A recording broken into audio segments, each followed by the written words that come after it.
idea behind atoms, and his name was Democritus, and he had ideas that atoms were materials that taste, for example, like they sting when you taste them. He thought that they were made of atoms that are shaped like triangles. He thought that water was made of atoms that are shaped like spheres because it's has no texture, so it's like balls in your mouth, but not in a good way, right? Because it's just water, you know. He thought others were shaped like hooks, and some were shaped maybe like rings or whatever. Now, all that turned out not to be true, Well, no. because then later, what we actually learned about atoms is you can reduce them to a certain point.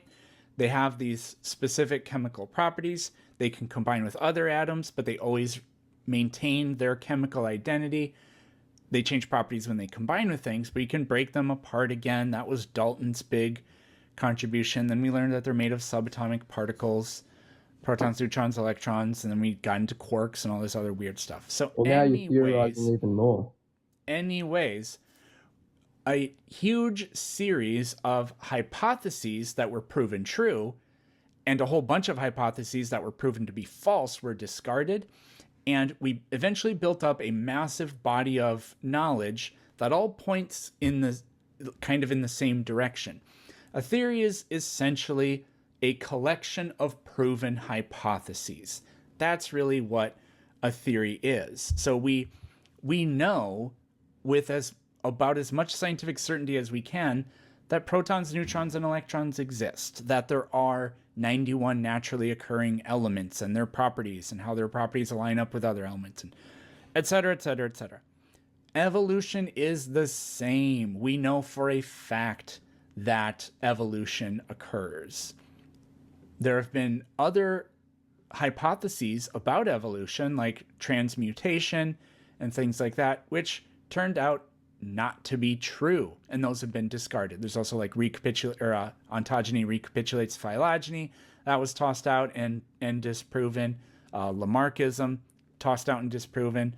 But the modern synthesis, which combines Darwin's basic premises with genetics, we know that for a fact. So does a fact mean 100%? So I don't think a human can have absolute certainty, but if that, and I don't see anybody, like, I've never met anybody that doesn't really agree with that. But if that's the case, then there are no facts. So, which would mean the statement, there are no facts, is a paradoxical statement that you can't make. But then we can't assess the validity of we can't even begin to ask ourselves, do facts exist? So it's a stupid pedantic's not the right word. It's just a stupid word game thing that I'm not interested in. Language has a certain utility to it. We all have loose associations with the words we use, but we all know what we mean, except when you talk to philosophy bros that try to obfuscate everything. So, yes, there are scientific facts. We know things. Sure. All right. Well, going back to Darwin, what was his what drives evolution? What's the big proof for it? Genetics, the fossil record, comparative anatomy, embryology, molecular biology. All right, we'll start with the fossil record. You've probably heard this before, but the gaps. Why are there so many gaps, Peterson? Missing links? Because it's extraordinarily rare that anything would fossilize, but you only need one. The theory of evolution predicts that in the past, life forms were different. No other idea there aren't any like competing ideas that propose that would ever be the case. And it turns out that the fossil record is composed basically entirely of organisms that don't exist anymore. But where do animals come from? Well, when a mommy and a daddy organism love each other very much, right?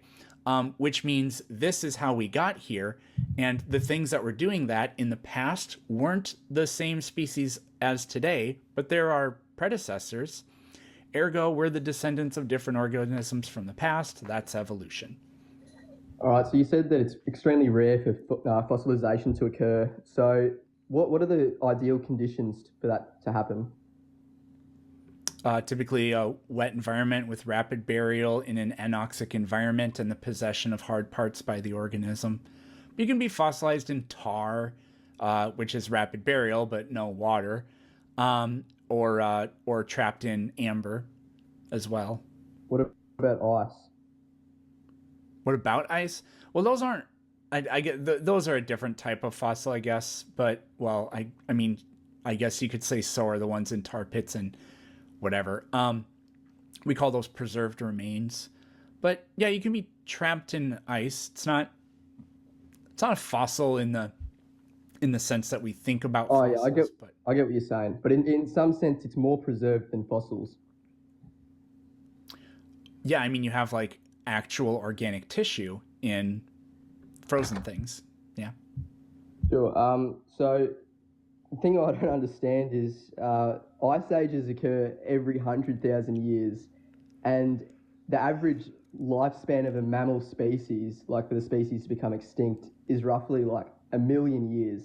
So that's about 10 ice ages that each species lives through, roughly speaking. So I don't see why you wouldn't find loads of fossils buried underground in ice caps, glaciers, all that sort of stuff. Very suspicious. Oh my.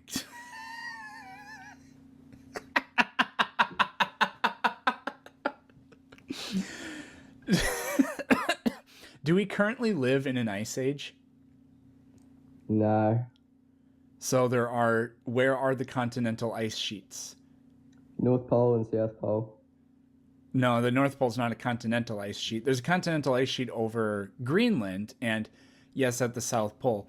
So, the ice that would have trapped the woolly mammoths and woolly rhinos and whatever during the last glacial maximum, that ice is gone, and the animals that would have been preserved in it thawed out, rotted away. Now, a lot of them are still frozen in some permafrost, and they get found. So many of them were found in the 1800s that there were like train depots that were the floors were completely covered with mammoth ivory, but people just gobbled it all up and turned it into crap or whatever. So they're exceedingly rare nowadays. But yeah, there would be, but we're in an interglacial period. So